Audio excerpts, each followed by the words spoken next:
Well, look at there. Here Hey, we buddy. are, live once again on the last day of January 2023. This is not a COVID year. We'll see you later.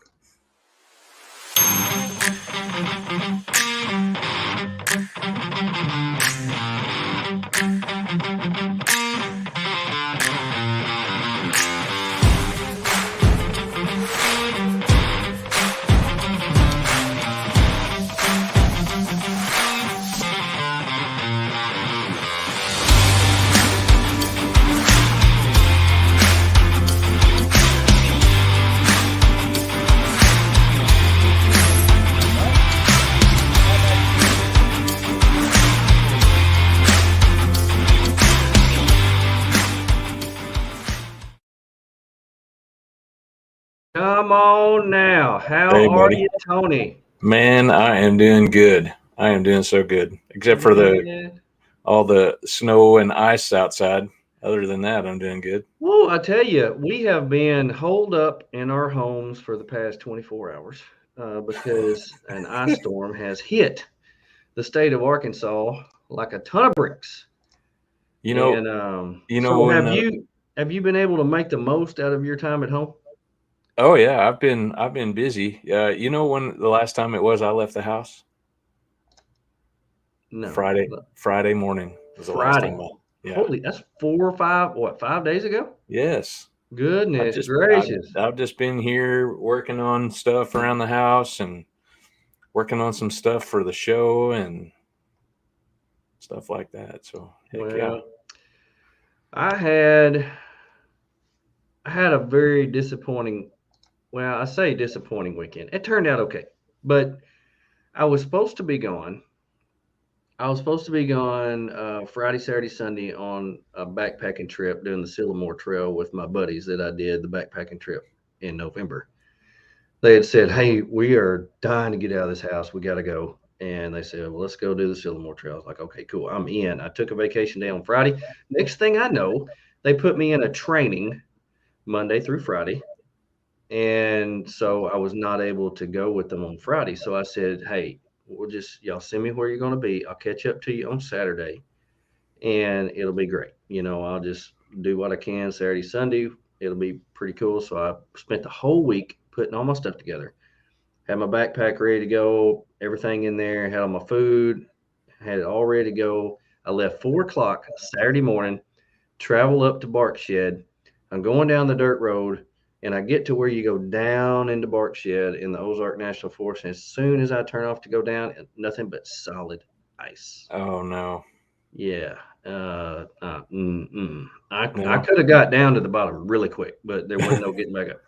And No. so I decided, nope, ain't doing that. So I went around to the other side, and it just did not. It was still ice. It was still ice. I was like, nope. So I drove 126 miles up there, drove 126 miles home. And I got home, but it ended up being a good day because Gia was at the house and we met up and we went and did a hike that I've always wanted to do right there at Highway 9, right before you get to the Winona Auto Tour. A lot of people are always parked there on the side of the road. Well, that is the Washita Trail. Well, you can take that Washita Trail and you can hike to one of the shelters that they've built on there. And I was so excited. We get there and see this awesome shelter on the Washita Trail. And halfway back, it started pouring down rain. Oh my gosh, we were so, but it was so fun. Misty, that's Yeah. not funny. That's not very nice, Misty. Misty's in South Florida. It's a chilly 69 degrees there. Burr, I hope you sweat your panties off. So anyway, it was a pretty decent weekend. Had a great time and loved it. Misty, I hope y'all are having a wonderful time down there in Florida. Please come back soon. Your house is frozen. I can promise you. Yeah. Oh It's yeah. all frozen. So, oh man, look at there. Rick England is in the house. Rick England is in the house from Natural State Overland. Welcome. I'm surprised you have service where you live. Hey, buddy. Surprised your power's not out because I know you live out in the middle of nowhere. Chris Marler, hey man, appreciate you being on here. Appreciate everybody being on Burn it. here. I have done some. I need to send you that clip of Rick that I got of Rick saying, "Burn it, Burn it, burn it." Yeah. Uh, Ozarks go, bro. That's what I'm talking about. Yeah, There you Rick. go. Man, so excited Rick's here. Excited about Natural State Overland. Want to hear they had their I think they had their meet and greet thing with the Natural State guys this past weekend. So we're gonna get all the skinny Yeah. on the rendezvous in the Ozarks this October. So I'm excited to hear about that. It's gonna be Well, cool. they were looking for their. I think they were looking for a location for the bonfire run. That's going to be coming up. Pretty Yeah. sure that's going to be coming up. So maybe we'll Jared have them Cook. they can talk about that. Hey, Jared. Jared, appreciate you being here. ShopOverlandApparel.com if you want some Brofester Bats and Friends apparel or any kind of other apparel like that. He even has a brand new what do they call it? Where you sign up for a month and he sends you some random stuff every month. Oh yeah. Oh, I've got to redo mine too. It's a subscription. It's a 3-month subscription for a surprise shirt of the month. Surprise shirt of the month. Yep. But it's not a surprise size. No, he knows your size. Yeah. Okay. You sign up when you buy it.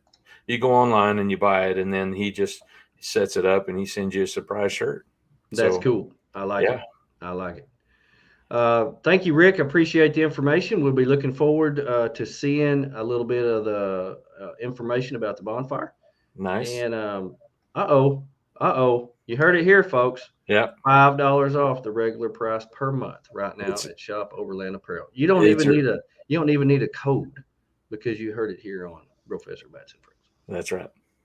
Well, I have done some amazing stuff on my trailer this week. I was so excited to contact the high school welding shop who built my trailer. They put me a slide out where I can get to my stuff a little easier. They're going to put some, what do you call those things? Stabilizer arm support things on there for me. Yep. Got a new tent going on there on Saturday. I am so excited because it's going to be making its appearance at the Go Explore USA in March, and I now got to get that thing going. So I'm pretty excited about that. That'll be fun. I am excited. You got anything? Oh, this weekend, you and I are actually getting together. Yeah. I will put some airbags on my FJ. Yeah. I'm pumped. I've been wanting those for a while. Yeah. I'm kind of interested to see how well that goes. I've been thinking about airbags for mine too. So yeah. Well, you know, yours for a guinea pig. When I went out with Go Explore, they had one of those real nice Land Rovers there. You know, it doesn't matter if you park on a 45-degree incline. They got the airbags, and they just like. They hit a button and it just self-levels. I don't think I'm going to be able to do that, but I'm pretty sure I'm going to be able to like a semi blowing his air out when he stops. But no, probably not. But it's going to be cool. It's going to be cool. I'm excited about that. So we're going to Oklahoma, picking up a tent this weekend, and then we're going to come to your house, put those on. It's going to be a fun weekend. I'm excited about that. So hopefully it won't snow. I mean, it's snow or sleet every day this week so far. I think there's we're already out. Tomorrow. We're already out for school tomorrow. They've already canceled everything. It was fine until about noon today, and then it just here comes the sleet. It was crazy. It was sleeting so hard it sounded like it was like just pouring rain. Yeah. I thought, what is that going on? And I went and looked out the window, and I just couldn't believe the amount of sleet that was coming down. If anybody needs airbags, it's the bro. That's right. I've got a little bit of weight on the back of my FJ, so in order to pull my trailer and level it out, I'm gonna put some airbags on. I was supposed to go over to my parents right after lunch today and do some things over there. My dad sent me a message, and he said, "You may want to rethink coming over here. It's sleeting real bad. The roads are horrible." And I texted him back. I said, "Have you seen my FJ? Have you seen my FJ?" Anyway, I was halfway there when he texted me. I was like, "Oh man, you must not know about me." Yeah, I put it in 4-wheel drive. This car turned sideways right in front of me. It was fun. I had a good time. I haven't. I left the house Friday morning, went to work, and I got home, and I've been home ever since. But my wife I mean, the tires have not cooled off on hers all Oh, weekend. I'm sure. She runs and goes, and anyway, Yeah, that's just what happens. That's what happens when Jeep you've got a Jeep wife life, with a I guess. badass Jeep. That's what Yeah. happens. Well, we are going to get into some common misconceptions in the overlanding world. This is a neat topic, and I'm glad we've got quite a few people that are getting some comments on here because I want to hear from you. But first, I want you to see our new logo. Check this out.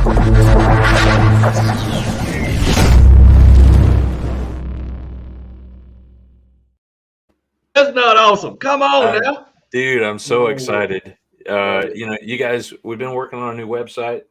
It's kind of a work in progress. You might check it out sometime. It's professorbatsfriends.com. Yep. So go check it out. ProfessorBatsFriends.com. The gallery is hopping right now. It's got some good pictures in there. I love it. So I anyway, love it. It's looking good. I'm real excited about it. Real excited about it. Experiencing Arkansas, we just drove around town, no problems, two-wheel drive, and all good on the sleet roads. You know, it really wasn't that bad.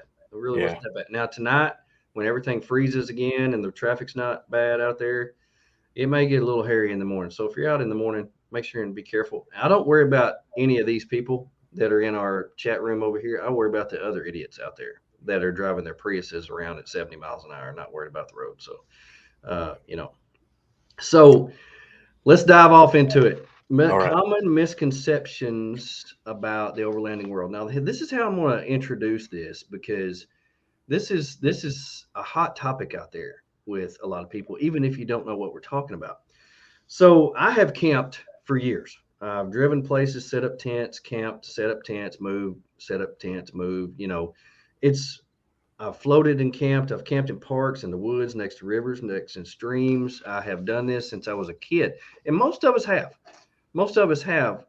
But then comes the term overlanding in the last 7, 8, 9 years in the United States. Now, this is something that's been done in South Africa, Australia for years. Vehicle-based camping.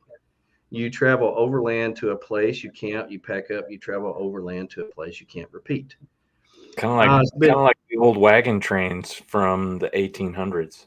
Yeah, exactly. And also, like back in the 70s, when everybody owned a Volkswagen Westphalia van, you lived out of a van. It's Right. kind of been done for years. It just didn't have a name. But when it got this name, all this new gear started coming out. All this cool stuff, the racks for the trucks, the rooftop tents, the really cool ground tents and swags, the slide outs for the rear of your vehicle, the fridge freezers. I could buy a fridge freezer for my house for about $500-$600. But if I want to buy one for my vehicle, it's $1,000. So I don't understand that. It holds maybe a tenth of what the other does. Stoves of all shapes and sizes. Again, I could buy a stove for my house for about $400, but if I buy one for my vehicle, it's $500. I don't Yeah. understand. It's a little bitty two-burner propane stove. Right. The showers, the awnings, people just went nuts. It was a craze.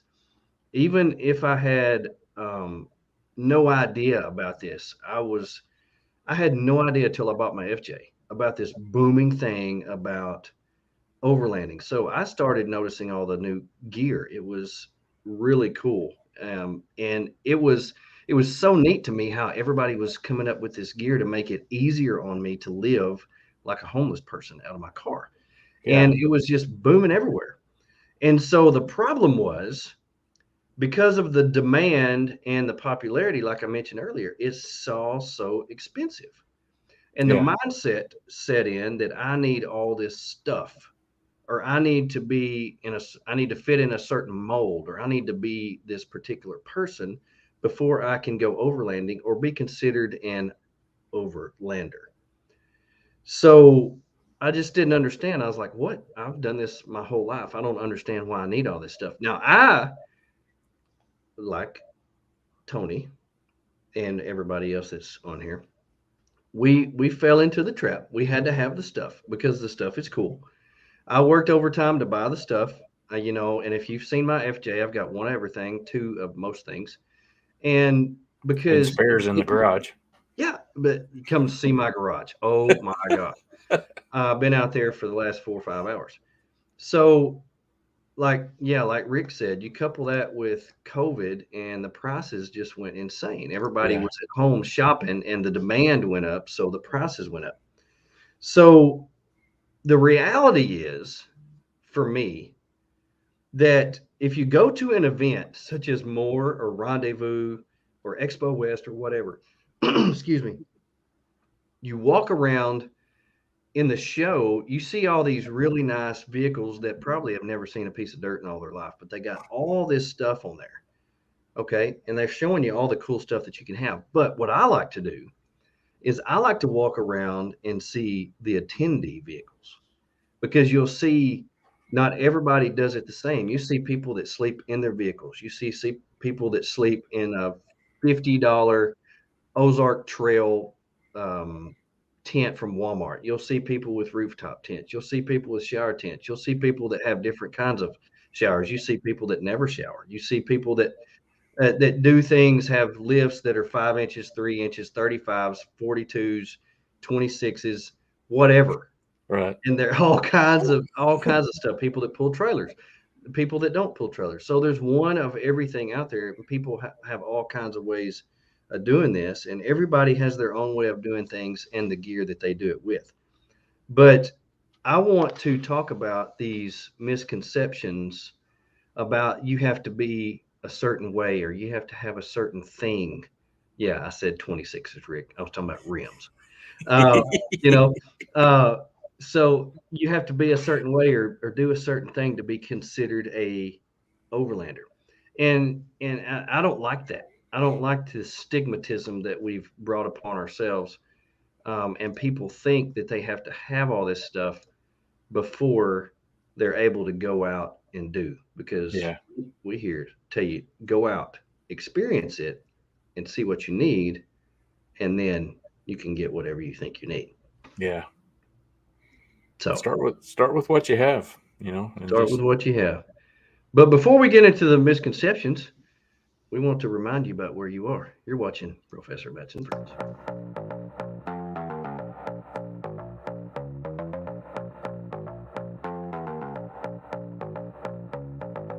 Hi, this is Jerry from Kemble Tusk. I'm Lisa.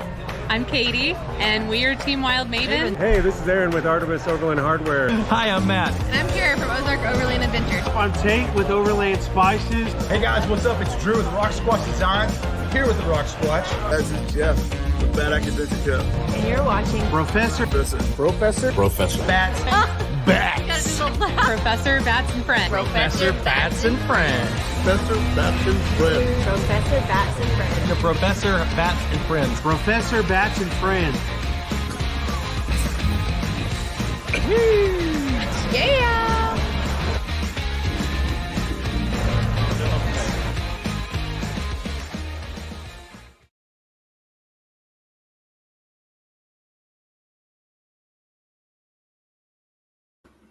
Here we go. Here we go. Okay. So this is the biggest one I could think of. Okay. This is the biggest misconception of all. And I can't wait to see what your wife has to say about this. In order to be an overlander, you have to be a man. That's a misconception. Yeah, because you don't have to be a man. You don't have to be a man to be an overlander. Have you seen all the ladies out there who are doing this? I know it's cool. I think it's. Gee, the ladies have taken off. Have you seen what happened to the lady overlander next door, or the overlander next door? Yeah, she got stuck in snow for 2 weeks, and she had enough food in her fridge to last. Yeah. Mm-hmm. Yeah, I opened that can of worms, Rick. You don't have to be a man to be an overlander. I love how your wife and Misty have started Lady Overlander Radio, because they have been going for some time now, and they have had so many females on there. Yeah. And have shown, hey, they can do this. Yeah. They can do this. That is a misconception. You do not have to be a man to be an overlander. They can do it just as good as we can. Yeah, I mean, if I were being honest, I probably wouldn't be on here talking to you about this stuff today if it weren't for Arla. She's she's the one that pushed to get a Jeep, and that just sort of opened the door to all of this stuff, So Yeah. next thing I know, we got a Gladiator. But yeah. Heck yeah. I love it. I love seeing all, and we've had quite a few of them on the show here, where they just come on here. They talk about how they don't care where they go. They don't care what they drive. They're just getting out there and enjoying, what they're doing. And I love it. And a Yeah. lot of guys take their better halves, take their wives or girlfriends or whatever. And I've done the same. And it's just just empty every pocket. That's right. Oh my goodness, Brad Brazel will Go Explore. Hey man, Mr. we've been Brad. talking about you. We've been talking about you on here. And Brad has has a female that goes with him on What? his Go Explore, and she is amazing. She drove the wheels off that Land Rover. Really? And oh my goodness, Rubicon Mike, they only want a good bathroom. I would That is suggest. That is not a misconception. I would highly suggest you get a good way for your lady friend or whatever to be able to have a little privacy and go to the bathroom. So Rick says Nikki's for sure an Overlander, probably more so than most guys. Yep. Yeah. Brad says I know some amazing ladies that go some amazing places. Yes. And Taco 2014 Taco pretty much don't go anywhere without my better half. It just makes it that much better when you have somebody that's with you that wants to do that life with you. So yeah. So such a misconception. Don't even think, if you're a female out there, don't you ever think that you can't do this. And it is just one of those things you just got to get out there and go and prove all of us men wrong that you got to do that. That's right. I'll tell you what, I swear, I'm marking that off my list. Some people make me mad. I got another one. Yeah, let's hear it. You got to have a 4x4. A lot of people say that. I remember getting on, what was it, Overland Bound. Man, years and years and years ago. Overland Bound. And this guy was on there. He was like from Wyoming or somewhere like that. And he was like, you can't overland in a Subaru or a Volkswagen van. You can't do it. You can't get anywhere out here. I was like, get anywhere? Where are they going? What in the world? Listen, Linda, they were doing it in the 1800s on horse-drawn wagons. I'm telling you, that's exactly right. What about Chris Carroll? He's got a whole show, YouTube channel for a two-wheel drive Tacoma. And Jacob, don't forget about Jacob. His is two-wheel drives too. Eagles Overlanding. Right. Eagles Overlanding. Yeah. They go to some of the most beautiful places, and it doesn't have to be okay. All right, 4x4 required for me. Yes, everyone know. Some people are like that. But I'm thinking, where are you going? There's so many beautiful places. Why do you have to rock crawl, or why do you have to cross 6 foot deep waters, or why you have to do this in order to be considered an overlander? I just believe that is a misconception. So many people out there doing it different. Yeah. I mean, we all have different visions, different ways we enjoy the outdoors, and it's not for everybody. You don't have to. You can try, and if you change your mind down the road, you can get a 4-wheel drive. But you don't have to. You don't run what you have. I agree, Brett. Run what you have. That is the number one thing. So many people believe I can't do it with what I have. I can't do it. Now, I'm not putting a rooftop tent on my Prius. I've seen them. They are hideous. But, some people do them. And, the new Priuses are all-wheel drive. Yeah. And there's a lot of places that you go where you cannot take a all-wheel drive on a 4x4 road. Like when we went to Big Bend, they said all-wheel drives are not 4x4s, and you cannot take them down these roads. But a lot of people do. Yeah. And like Arla says right here, rarely use the 4-wheel drive. We rarely use it. I put mine in 4-wheel drive today. That's the first time I've had it in 4-wheel drive in 3 weeks. Now, when I went out with Go Explore, we did some trails that I needed 4-wheel drive on. A lot of people never put it in 4-wheel drive, but I did. I use it a lot of times to control my speed But let me tell you, when I hit a mud hole. I went around everybody because I was going to park and take pictures of them going through the river, and I hit a mud hole, and I was throwing mud in my ear, and I was so glad that I had it in four-wheel drive. But rarely do you ever use it. If there were actual rules, it would not be as popular as it is today. That's right. 4x4 is a peace of mind for me going alone, but a winch does that too. I agree. Yep. I think a good set of tires make all the difference in the world. Brad says, okay, we had on the Go Explore trip, it wasn't a Honda Pilot, it was a Honda Element. Yeah. It was a Honda Element, and he went everywhere we did. And that sucker knew how to drive. And if you know how to drive, rarely will you ever have to use a 4x4. Yeah, I think you talked about Chris from Fast Rack. His brother wheels a Honda Pilot, I think. Whatever the truck one is that a Pilot? No, I can't remember. Ridgeline. That's right. Yeah, he wheels a Ridgeline, but it's just you need to run. Oh, Rick, you need to run better. Here we go. Okay, so when I first started doing this, and I had an FJ, I would get hot and burning in my seat of my pants because everybody would call it. And if you look in a lot of the books for Colorado or the maps or something, they call them Jeep trails. Oh my gosh, that would make me so angry. Like, is Jeeps the only ones that can go down these roads? What in the world? Why do you call these Jeep trails? There has been FJ40s running around just as long as Jeeps have. What do you call them Jeep trails? I don't get it. That's another misconception. You have to have a certain kind of vehicle. You have to have a Jeep. You have to have a Tacoma. You have to have this or that. Like I said, we ran every one of them trails with a Honda Element. It was crazy. And there's so many Subarus out there. Some of my favorite people in the world, Jorge and Jessica, did every trail that you could think of in a freaking synchro van. Yeah. They were working on it all the time, and it never ran more than a week. But I mean, they were out there living the life doing that in a freaking Volkswagen van. So you don't have to have a particular vehicle to be considered an overlander. Plus, now we've got people that are buying full-size vehicles have become a thing. Now, granted, you limit the places that you can go.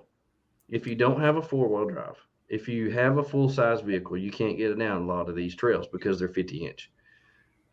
If you don't have tires as big as Tony, there's a lot of places you can't go. And I don't. But I haven't found a place that you can go that I haven't yet. Right. Oh, my gosh. K5. Yeah. Rick is on a tear tonight. Goodness. Yeah, on this subject, one of the funniest things when we took our first Jeep out on our first big trip, which was to Colorado, Arla and I had just crossed over Ophir Pass and were coming down the other side to the first switchback, and you could look back up at the crest there where Ophir Pass comes over. Mm-hmm. And there was a guy just crossing over in a two-wheel drive full-size truck with one of those big campers hanging off of it. Yeah. And he passed us before we made it down to the end of like the trail before you get into the town of Ophir. He passed us on the trail, just bebopping along. Yeah. In a two-wheel drive truck. And I remember that's when I was just like, I was sitting at Animas Forks, holy cow, where you could watch all the switchbacks going up on California Pass. Yeah. And there was a F350 with one of those gigantic camper shells on the back. It was humongous. And I just looked up there and thought, that guy, he has no fear. Yeah, I pulled over and he stopped as he went by, and I said, "Buddy, how do you get your pants on?" He just come bebopping down through there like it was nothing. And he was like, I "Oh love yeah, it. it's all good. I do this all the time." I was Well, like, "Okay." Two Feather says, imagine how large the sign would be if it's included every vehicle that's able to do the trail. I agree. Yeah, I agree. that's So true. we'll just call them Jeep trails. And I'll just get over it because that's not going to change. People are going to always do that. No big deal. I don't care. We could just I've call gotten them over that. overlanding trails. I've gotten over it. I don't care. So anyway, you got any misconceptions? Because I got a bunch more. You don't need to have a Anybody out there rooftop got tent. any? You Anybody gotta out? have you gotta have a rooftop tent. That's a good one. I mean, you don't have to have a rooftop tent. You don't? Not to be an overlander. When I first started, we had the crappiest thing you could possibly spend money on. Oh, we did too. It was a tent cot. It was horrible. Okay, what we had wasn't that crappy. Oh, it was crappy. That's pretty crappy. And we upgraded to another ground tent, an Oz tent. But you don't have to have a rooftop tent. Now that is the thing. That's the thing. And when people see a rooftop tent on your vehicle, they're like, "Ooh, there's an overlander." Yeah. But you don't have to have one. No. Or you don't even have to have two. Anyway. No, Brad the thing says, overlanding is not about how hard the trail is. It's about the destination and the experience. Amen. 100%. Yep. Exploring the outdoors. This was going to be my next one. Off-road vehicle trails. Do you have to go off-road to be overlanding? Do you have to get off the pavement? I don't know. I don't know who makes the rules on what you have to do or what you don't.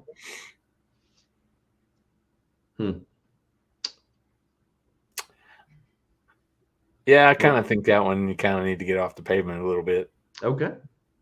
That's my 2 cents. But I don't know. That's kind of a thought-provoking element. Yeah. Rick says you don't even need a tent. That's true. A lot of people sleep in their car. Yeah, cars or hammock. Hammock. Yeah. Yeah. Gen Xer says misconception: not overlanding if you stay in a park. This is true. I agree because we stayed at Coyote Crossing, which was private land, and if you want to overland in Texas, there is no public land, so you have to stay in a park. You have to stay in a national park, state park, or private land. Yeah. And we got off the road a lot, and a lot of those are out in the middle of nowhere. Going to get there first, usually on pavement. Nope. Got to get there first, usually on pavement. Yeah. Okay. There are rules. It's freedom of choice. I like it. You do, in the hiking world, there's this saying, you hike your own hike. You do it how you want to do it. And it doesn't matter what everybody else thinks. You just live the life that you want to live. And now when Rick says off-road or off pavement, now I think that there are two camps. I think there are two camps in the overlanding world where people they judge you about how horrible of a trail you go down. Some people like to do forest roads. Some people like to see how much stuff they can tear up. And I'm usually not one that wants to tear my vehicle up. I see people that are putting their Jeeps, putting their FJs on trailers and taking them out to Colorado. And then they wheel and overland out there, and then they put them on the trailer and they bring them home. Now, every time I've been out there, I drove out there and then I drove home. And the whole time I was out there, I was thinking, I've got to drive this thing home. And so I was very careful about where I went, what I did. Now, I'm not one that's going to see if I can go through the deepest mud hole. I'm not one to see if I can crawl over that rock or get over that shelf or anything like that. I put sliders on my vehicle. I put skid plates and all that on my vehicle. I've got a winch and all that, but I hope I don't ever have to use it.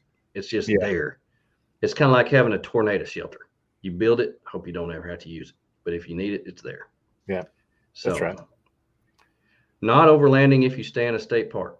I think that's a misconception because a lot of places you go does not have public land. Just like we said, in Texas, if you want to go to Big Bend, if you want to go to some of the state parks down, or go to some of the off-road places down there. Even in an off-road park, you have to stay in the park. See, to me, part of all of this, is the experience, and a key point of the experience is the people that you go with, and if you want them to have fun and enjoy and be enjoyable, sometimes you need to stay at a state park so that you can, use some of the amenities that you don't have with you. Mm-hmm. So Yeah, KOA is a good example of a place to stop, mid trip or something. we did that several times. Yeah. This past summer, because it gave us a place to restock, to shower, bathrooms, to wash clothes, things like that. And I promise you, we were overlanded. National Forest lands is all we got in Texas for free camping, which is why I'm moving. Yeah. Rubicon Yeah. Lodge- He's moving to Arkansas. yeah, exactly. He likes that free land. Trailering is not overlanding. That's off-roading or trail riding. Yeah. Mm-hmm. I agree. Misconception. I mean, the trip there is part of the adventure. You miss It so is. much if you're just trailering. Yeah. To me, I agree. It's not overlanding. That's a whole different deal. That's almost like getting into the side-by-side world. yeah. So Taco says, I'm done tearing stuff up. Some people must have more money than I do. I agree. I work hard for my stuff, and I've got to take care of it. Richard Brown. Hey guys, good to see you, Richard. Gen Xers, that was a misconception. Oklahoma does not have that much national forest land. That's true, and we have a friend out there that's doing the circumnavigation route, and there's hardly any free land to camp on that, and it is a very long route, so you have to sleep somewhere. Yeah. And so that circumnavigation route is almost all off-road, going around the edge of Oklahoma. But in order to stop and sleep, you have to find either a park or someplace like that. Hip camp or something. Palo Duro Canyon, that is one of the places that's on my list. I think we may go there over Christmas this coming year. Really? Hello, Lindsay. Good to see you. We talked about females a while ago. Now, this is a badass female right here. I love Lindsay. She lives in Kansas and wheels the crap out of her Jeep. I love it. She's been on a couple of trips to 1 or 2 trips to Colorado with trail exploration. Mm-hmm. Yeah. Lots of pictures. She is amazing. That yellow Jeep, she calls it the Jeep bus, I think. Yeah, the Jeep bus, the yellow Jeep. Wheels the crap out of it. And I love it. I love KOAs too, because, and we stayed in the KOA, but we stayed in one of the camping cabins, which is you have to grab all your stuff out. It's just like camping in a cabin. Yeah. Going back to Colorado in June for some badges. Good for you. Nice. Good for you. Lizzie says I stayed in the yurt. I haven't stayed in a yurt yet. Have you? No. I haven't stayed in a yurt yet. You? No. That No, we saw, but what were the ones that we saw in Big Bend? The Starlight. They weren't yurts. Were they like A-frame? There were some A-frames down through there. Stargazing cabins. Now, or when you go into Big Bend, up on the hill, there were some yurts. Is that what I'm thinking of? Yeah, down there? the white tent looking things. Yeah. Richard says Palo Duro is Texas Grand Canyon and beautiful, great hiking trails and views. Love it. Nice. Lindsay said a yurt is basically a tent with a nice bed. Yeah, they're really nice. Some of them are fixed up really nice. Yeah. And there are some yurts in Arkansas. There are some at Petit Jean. They have put some up at Petit Jean. So I'd love to go do some of that. But yeah, there's 2 camps. You have to go really off-road or you do forest roads. As long as you get off-road and see some stuff that you want to see, live that life, hey, I'm not going to brand you or look down on you or nothing. Exploring the outdoors. Hip Camp is awesome out for finding private land campsites, and I use it a lot. I use it a ton. I love Hip Camp. Hip Camp has some of the coolest places you could stay. There's a missile silo in Kansas that you can stay at. Coyote Crossing was amazing. If you watch, what's the guys from West Virginia? That Mountain State Overland. Mountain State Overland. Watch some of their stuff on the Trans-America Trail, and they stayed at some of the coolest places with outdoor showers. It was really neat. So Yeah. HipCamp is a great app, and I use that all the time. Yeah, Because it's great. It's great to use planning your trip. I mean, just like planning your route using, Onyx, for example. If you're planning your routes, you can use HipCamp to help you find a place to stay along the way. Yeah. I have another one. You have to go out west. In order to be an overlander, you have to go out west. Yeah, I think you have to go out west. You have to go out west. That's not a misconception. You have to do that. You have to go to Colorado. You have to live there. You have to be from there. You have to live. You have to think about it all the time. All the time. Yeah. I don't think so. We got some great overland in here in Arkansas. We have some great overlanding here. Overland Adventure Trail, or the Ozark Adventure Trail, or the OOAT, or whatever it is. Well, even part of the CAT runs through here. Not the CAT, the TAT. TAT. Part of the TAT runs through here. Yeah. I think it's all kind of interconnected. It is. The OAT and the what's the other one? The High Water Mark Trail and I don't know, a few other things. But yeah, we got some great stuff here. I mean, we learned. You showed me some of the beauty of West Virginia last spring break.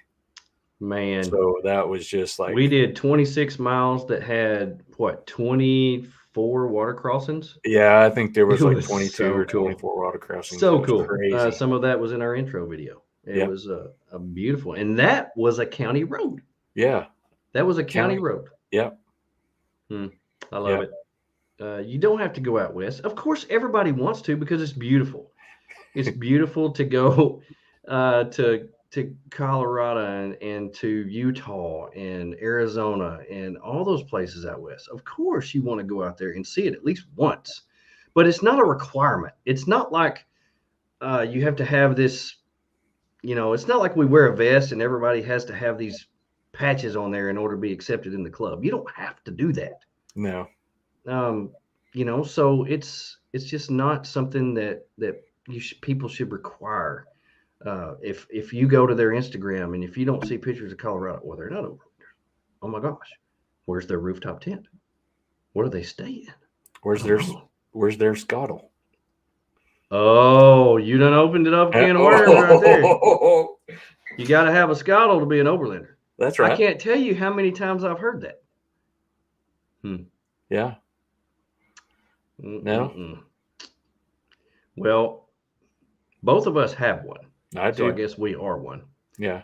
But there are so many ways to cook. A lot of people cook on, 1,000 different things. There's no certain way to cook. A lot of people don't cook. They make sandwiches. That's right. You don't have to have a scuttle. They are cool though. No skittle here. Rick don't have one. Yeah. Patches are a misconception. I agree. Unless you have them on your, if you get to patches, you have to put them on your ceiling inside. Unless you have a Jeep and they won't stick. Yeah, I had to buy something to put on my ceiling that won't stick. So. I love it. And then it's only in spots. There's a spot because you have the removable roof. You have the top roof, and they don't stick to that plastic up there. So. Yeah, well, there's some downsides to having a Jeep. You got to have this special rack in order to put your rooftop tent on, or to have a rack to carry stuff on.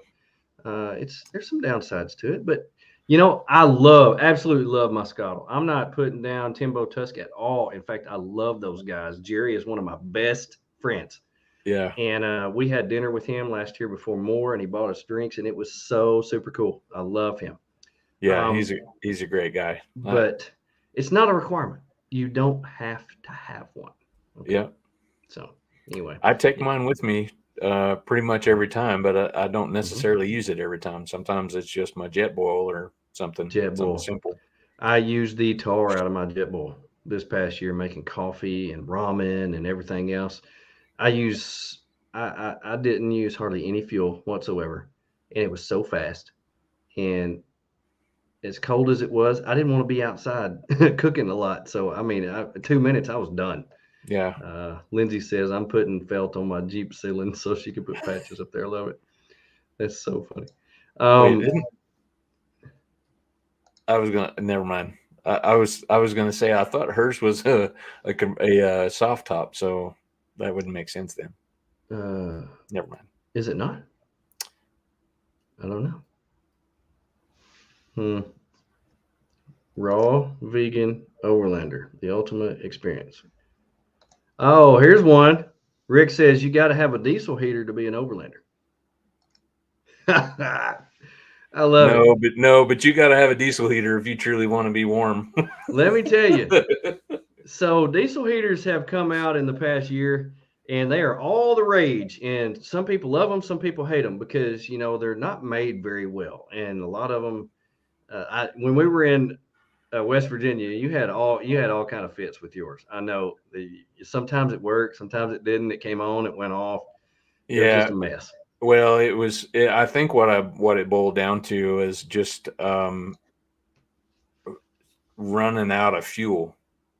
Yeah, they got and getting it to restart. It wouldn't stay started, so it just kept. Anyway, I've been running kerosene in it. Yeah. Since then, and so you have a kerosene heater. You don't have a diesel heater.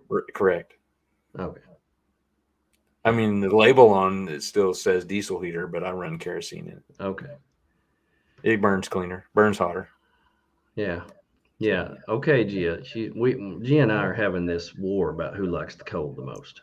And it's obvious that I do, but she just keeps putting this fight up that, it's freezing here, 26 degrees. I've already got my tent set up in the backyard. I'm staying in my tent tonight just to prove how much I love the cold. So anyway, if anybody wants to come by, I got an extra spot in the tent. Here we go. Nice. Richard says I use my JetBoil hotel room so I can have my trail rated coffee, probably not fire code approved. I've done that. I have become obsessed with alcohol stoves since I started backpacking. They've got these little that they make them out of Coke cans. Yeah, I take them in my kitchen and I'm lighting a fire in my kitchen. And I think, well, some people have like open fire stoves. If you've got a gas stove, it's got a flame in it, so surely it won't. Of course, I set off all the fire alarms and all that other stuff, but whatever. Lindsay says I seriously want the AC thingy though. Would have made Big Iron 22 so much better. Totally jumped in the pit. Let me tell you, Big Iron this past year was so hot. I would have given anything to have had my zero breeze. Oh, it was insane. It was. Porker said we were in Wyoming and it was cold and raining. And he said, "You got to get me out of these mountains, man. I'm freezing to death. I don't know what to do. I'm just so cold. You got to get me out of these mountains." 2 days later, we were sweating to death in Kansas. Oh my gosh. I'd give anything to have had my zero breeze, but I didn't have it. Y'all have to go by and see Exploring the Outdoors. I think he's going to be at the Zero Breeze booth at Moore. So, Rick wants to know: are you overlanding if you're in a canoe? Yes. Are you? The canoe is the path of travel. And you're camping along the way. It's your method of madness travel. Now, Tony and I have planned to do the Buffalo River from start to finish. It should take about 5 days. So if we put in at Ponca and we float 30 miles and we stay the night, the next day we get up, we float 30 miles, we stay the night, I think we are traveling over land. It may not be by 4x4 vehicle, but I believe we're using a kayak or canoe as a vehicle. So I think you are. I think so. I mean, it'd be kind of hard to put a rooftop tent on it, so you'd need some other form of. I can figure it out. Yeah. Yeah, we'll have to talk to Rhino Rack about putting a rack on my canoe. Kayak. Yeah. Kayak, yeah. Lindsay says the Oldhams are using their JetBoil in their house while renovating their kitchen. Genius. I had my propane heater going out in the garage a while ago, so I could work on my trailer. I mean, you got to do what you got to do. Yeah, they need something for sure because they got their house tore up. Yeah. Exploring the Outdoors says, need a zero breeze. We will be at more. Sweet. I Yes. guarantee you'll find a bunch of people there who are very interested. So Rick says, plan the same trip. We should go together, Rick. I would love to have you. And at the end, when we get all of our canoes together or kayaks together, and we're so sick of being the kayaks, we can say, burn it. Burn it. That's what I'm talking about. Overlanding by sea. Yeah. There you go. And a lot of people ship their vehicles over the great waters in order Over to like New overland. Zealand or something. Yeah. Is it overlanding if you make reservations beforehand? I made reservations at Coyote Crossing because I wanted a place to stay. And that was private land. There is no public land in Texas. So call it what you will. If you stay in a KOA or some type of state park, you better have reservations because they sell out quick. I don't know. Man. We have already covered a bunch of mine. The Scottle, the rooftop tent. Oh, here's one. This is a big one. In order to be a real overlander, you got to have a YouTube account and you have to call yourself blank overlanding. It seems to be the thing. It seems to be the thing. Are you sure? No. Are you sure? Come on. You have to have a YouTube account. I mean, if you're not a real overlander, if you don't have a YouTube account, because you got to show everybody what you're doing, get your followers, and post where you go, what you do, all that. Negative. Yeah. I agree. Yeah. For some people, it's a thing, and for some people, it's not. Rick does not literally even have a Google sign in. I'm not surprised to begin with. But for me, a lot of that takes away, and I used to really concentrate on YouTube and putting videos out there and all that. But for me, it took away from the experience. And I want to experience. That's why I do it. I don't do it to whatever. I want the experience. I love the outdoors. And sure, I want to share it with everybody. That's why I have an Instagram account. But I can't do everything. I can't do Instagram and Facebook and do this podcast and have a YouTube. I just, holy cow. I just can't do it. Lindsay says the most badass overlanders are likely not even on social media. You're right. They're not on there very much, hardly at all. Because first of all, they probably don't have service in order to upload whatever they're doing. And anyway, I don't know. There's some pretty badass ones down in South America right now. There are. In a Gladiator. I know. They're in like Colombia. Yeah. Yeah. Cartagena. That's like where they filmed Romancing the Stones or something. It's Stone, singular. Stones. Yeah, you Romancing don't romance the Stoners. Stones. You romance the stone, Tony. Oh my goodness. Bro, your photos this week have been fire. Where you been? He is nationwide, Lindsay. He's everywhere all the time. I'm still trying to catch up. It's really hard to post so many photos and try to keep caught up because it's really funny that I'll post a photo like from when I was in Wyoming last summer and people say, "Hey, you're in Wyoming, come by and see me." No, I'm not there. I was there. I'm not there anymore. I post a photo from, South Texas and everybody's like, "Man, why didn't you come by and see me?" I'm not there. I was there. Man, you hiked by my house. I'm not there. So just because I check in and post something that says I'm here, I'm really not there. I'm actually here most of the time. I do work. And people say, "Man, I want your job. Do you ever work?" I was like, "Yeah, I work myself to death. I work 70 hours a week. So on the weekends I can go somewhere." But thank you for the comment, Lindsay. I appreciate that. I do love taking pictures and sharing that with everybody because a lot of these places that we go, that people that I follow, I never would have known about them if they didn't share photos about it. Right. You know, I've looked at a lot of Lindsay's photos. The sunsets she posts in Kansas are just unreal. Who are you referring to, Tony Kress? Rick says. I wonder. Yeah. Misconceptions. I'm talking about Hourless Life. Hourless Life. Yeah. I was drawing a complete blank. I had to look them up real quick.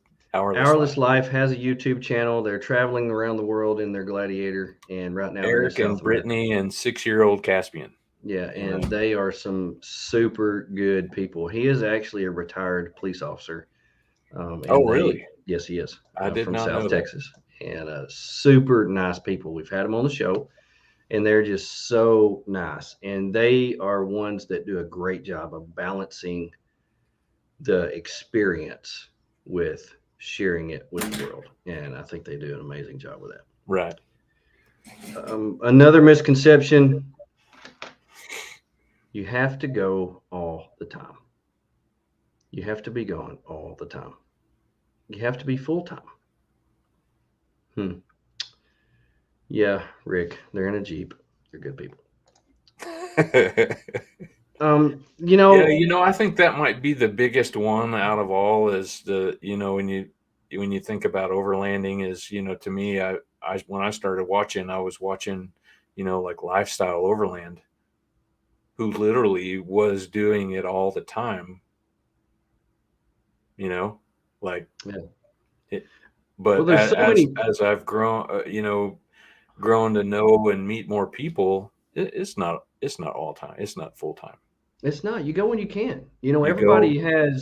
Everybody goes as much as they can. As much as they can. You have to. Some people have to provide for their family. Some people have little kids, and they can't go all the time because they have little kids. And some people, their goal is to be full time, or to travel full time. And whatever full time means to you, that's what it is. But you don't have to go all the time. You just get out there and experience. People with fishing boats buy fishing boats and use them 10 times a year, but still they're fishermen. So you don't have to be going all the year, every weekend. You don't have to set some record about how many weekends you're going. Right. There's, like Rick says, expedition versus overlanding. So if you're on an expedition, you're going, that's what Eric and Brittany are doing. They're on an expedition. Yeah. Around the world. That's what they're doing. That's right. And so it's, you don't have to be gone all the time. To be most important thing, Richard says, is to truly enjoy when you get to go. That's right. So true. Some people have a screwed up back. That's goodness. Jeff and his wife Charlotte. It looks like they're going to miss more. Well, that's true. Gen Xer says true people lead us to believe the dream is to live out of the rig full time. A lot of people say that. There's so many people that are out there. They post all the time. Hey, what are some jobs I can do while traveling? Because I want to do this full time. When I retire, I want to do this full time. I'm prepping to get my rig so I can do this full time. That makes me think more and more that overlanding is considered a fad instead of a lifestyle, because it's one of those things. Those same people, a lot of those same people that want to do it full time, in 6 months will have their rig for sale. It's just the way it is.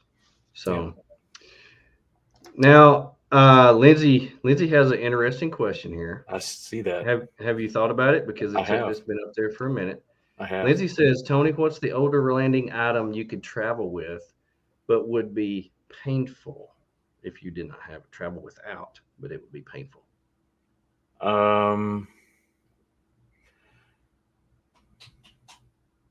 I would say probably the fridge. Ooh, that's a good one. I mean, before I got my first fridge a couple of years ago, we camped out of a cooler. Man, let me tell you, going and getting ice. Yeah. And then checking it, and all your food is floating in water. Yeah. That is it. That's horrible. That's horrible. So Yeah. I agree. And Fridge. when you're crawling up the side of a mountain and you hear all that water splashing out of your cooler into your back seat. Yeah. Oh my goodness. I remember those days. I remember those days. And what is the one item you guys bring that some may call cheating?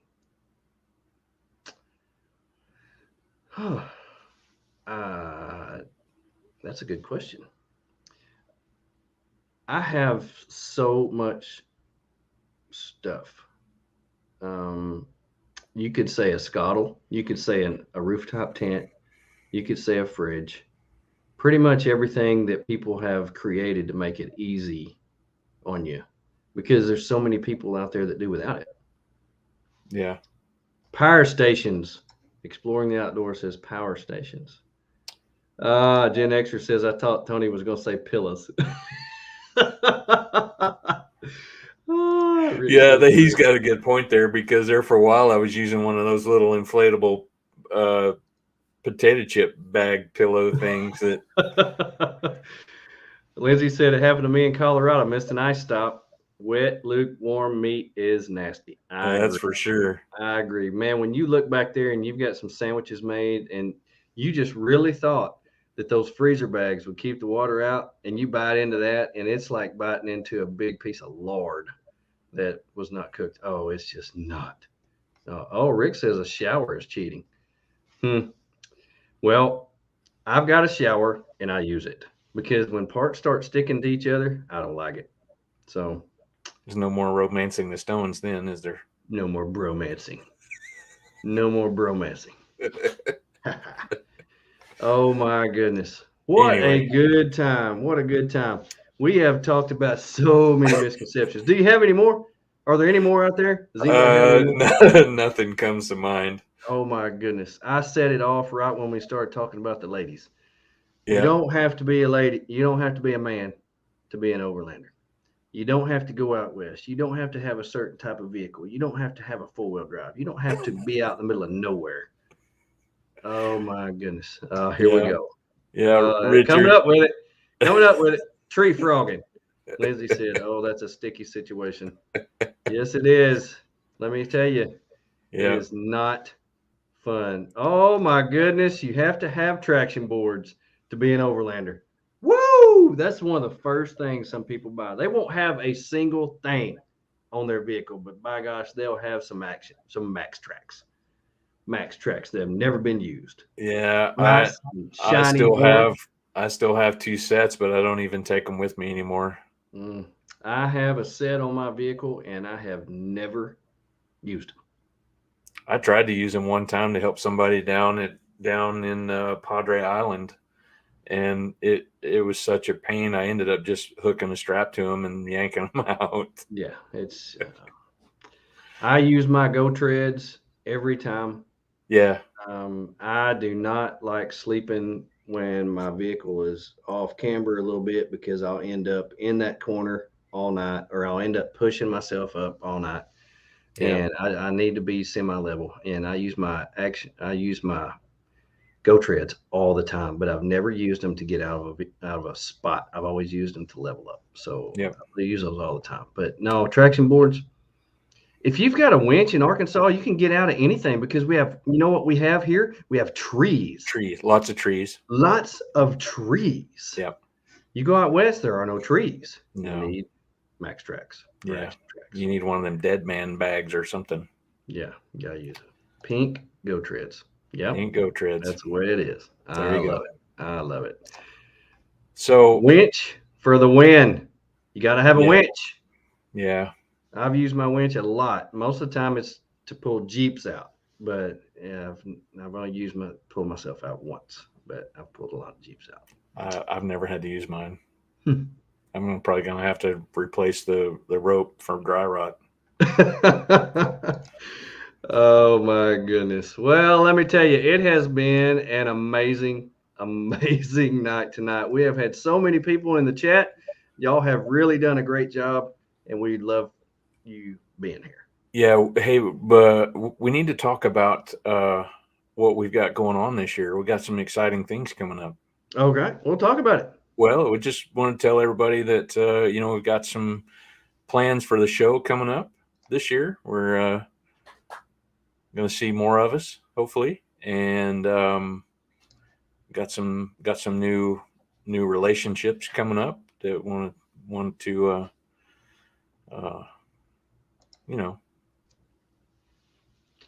sort of.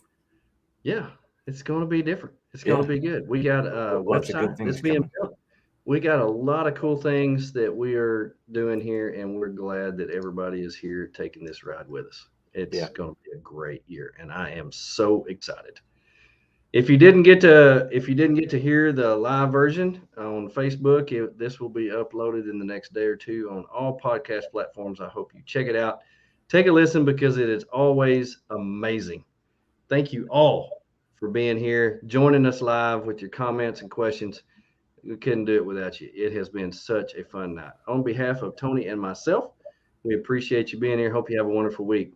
Same time next week. Same time, same channel, same bad channel, something like that. That's right. That's right. Y'all have a good week. Hope you have a wonderful week. Yeah. Until then, live your best life. Look out for number 1 and don't step in number 2. Have an amazing. Oh, what happened?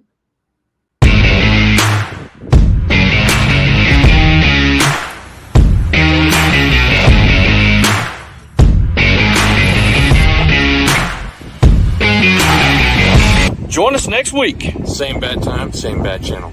Boom.